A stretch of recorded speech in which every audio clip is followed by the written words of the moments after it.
Despite the fact that we call it a final discard from the narcissist, normally this is still not the last time that we hear from them. But being hoovered aside, what I want to talk about in this video are reasons why you'll get a final discard from the narcissist in your life. Because let's face it, you won't get the truth from them, or even a real goodbye for that matter. I'll also tell you some signs to look for that your final discard might soon be on the way. Hi there and welcome back. My name is Jess. If this is your first time here and you want to learn about narcissistic abuse, start now by subscribing. If you have questions about your situation, then I invite you to join me on my weekly live streams every Wednesday at 9 p.m. Eastern right here on YouTube, where I host question and answer sessions with survivors. If you'd like to talk about your situation privately, you can email BookAChatWithJess@gmail.com for my rates and to schedule an appointment for a one-on-one phone session with me.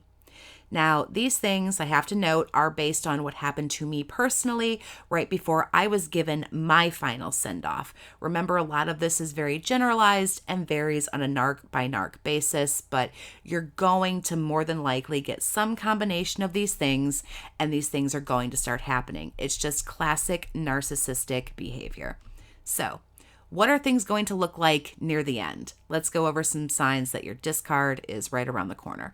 Number one, the small amount of communication that you're already fucking having at this point literally dwindles even further, as if that could actually be a thing. Texts are farther and farther apart, phone calls are short, bland, boring, and typically they just stop altogether. Even time spent in their presence face to face pretty much comes to a complete halt. And with this further cut in communication with them, the details about their life and their goings on are going to become more secret, more private, and probably more outrageous. There was always some crazy excuse that I got towards the end on why we couldn't spend time together. Suddenly, this man who would spend hours on the phone with me told me he actually hated phone calls and hated being on the phone.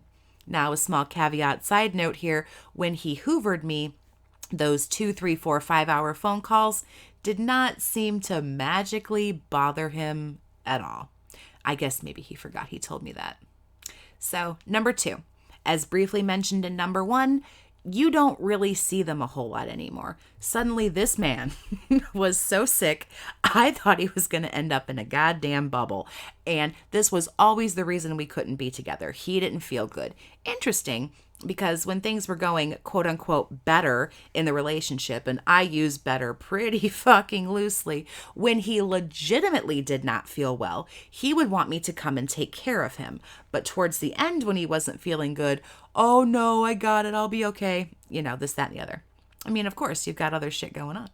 Number three, you get odd ass behavior from them and even weirder excuses. We couldn't spend my birthday together because he got arrested and went to jail magically went to jail Friday night, but got out at 8 o'clock on Saturday morning and everything was fine again. Okay, listen, I'm not a member of the court system, but that's not how shit works, okay? And then it was not, ironic that 6 days later, I was sent packing. He needed to see that new supply on Friday night over being with me on my birthday. Assumption, yes, but it's a pretty fucking smart, accurate, and correct assumption nonetheless. Weird-ass illnesses that weren't real. One time he said he didn't have electricity. He didn't want to spend time with me because he didn't have electricity. I said something to him about, are you going Amish now? What the fuck is even happening? Who knows? Number four, they snap at you a lot so that they can vanish. This is when you are fighting all the damn time, and this is done so they have a reason to say fuck you and disappear for hours and hours, days even, to groom the new supply that is very soon going to be slotted into your place. Now, those are just some signs. Again, it varies on a narc by narc basis, but through my research, I was dealing with a classic covert narcissist. More than likely, these things are some of what you will experience near the end. And the sad thing is, by this point, things are so shitty that, much like me, you probably won't even notice a decline in anything.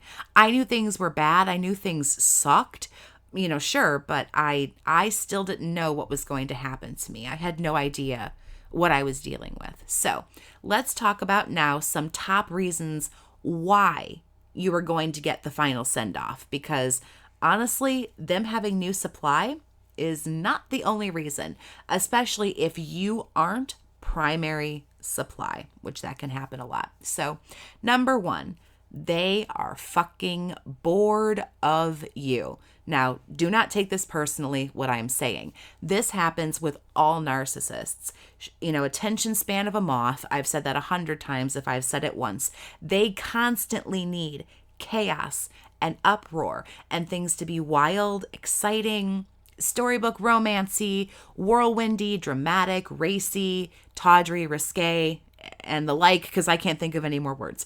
And if they get bored of you too fast, they're just going to bail the fuck out.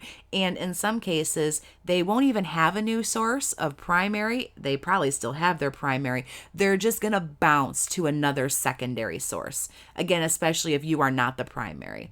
Typically, they only leave their primary for one reason. We're going to get there. Number two, you will not give them what they want. Most of us do end up trying to please the narc as much as we possibly can and hold on as long as possible, but some survivors, thank goodness, do not play that shit for very long. And as soon as a narcissist realizes that you are not going to play their game, you're not going to tolerate their bullshit, or you just have a low threshold for all this, and you're going to attempt to hold them to a standard over and over again, it's too much for them. They're not getting what they want, and they bail out. Again, this is more so done to a secondary and not a primary supply. If you're a primary supply and you continuously don't give them what they want, they'll bounce to their secondary, and you'll more than likely get a lot of ghosting, silent treatment, stuff like that. Narcissists' primary supply are very special to them. They never want to lose them. This is who they plan on abusing for the very, very, very long term. So again, we'll get to some more of that. Number three, you will get a discard because you have inflicted a narc injury that they cannot recover from. The funny thing about a narc injury is narcissists are so easily offended by so much, so fucking often, that this might be done without you even knowing what you've done. You might just genuinely be teasing them about something super lightheartedly and not mean anything about anything.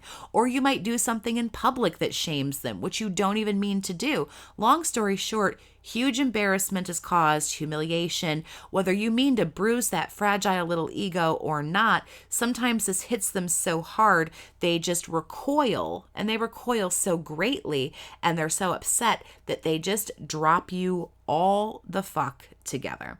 A narc injury really is an amazing way to get a narc to fuck off for good if done correctly. And, again, if it's done well on your end, you might not even be hoovered. They might drop you and just never come back around. I narc injured when I got hoovered. Motherfucker ain't been back since. So, it works. It's a thing. Don't do it on purpose, though. It's petty. Number four, you might get a final discard because you are too fucking smart. This is another one of those things like boredom that is on their end and is just going to happen over time. This is natural that you are going to wise up to what is going on. Again, I didn't know I was dealing with a full-blown fucking narcissist, but I still knew that this was some kind of crazy shit I had never dealt with before. It is impossible for them to hide their shit forever. And this is also true because narcs get pretty sloppy, especially towards the end, because you've already forgiven so much, you've already seen so much. So they pretty much do get sloppy and let the shit go over time. They're convinced they have you fooled anyway, and they're smarter than you. And even if they don't have you fooled or they don't care about fooling you, they are convinced you will continue to stay no matter what. So they don't really have to be very careful anymore. Nonetheless, you sort them out, and once you do, your goose is cooked, because once they know that you know, they'll normally be quick to shut things down. They have to. Once you know who and what they really are, they start to get a little nervous because narcs have to be quote unquote right. They have to quote unquote win. So if they feel like you're going to bail out because you know they're shitty, they might go ahead and hurry up and discard you, because they have to be the one who quote unquote wins the breakup. So if you get too smart and you start knowing what's going on, they're probably going to bail out and find somebody who doesn't. Number 5, of course, there's new supply. This one isn't a secret. None of these are. It's in the nature of a narcissist to move on. There's nothing you can do to stop this from happening. At some point, the narcissist is going to leave, and leave for good, or bump you back into a secondary spot, hoover you relentlessly. But at some point, they're going to tire of things, boredom, number 1, and they move on.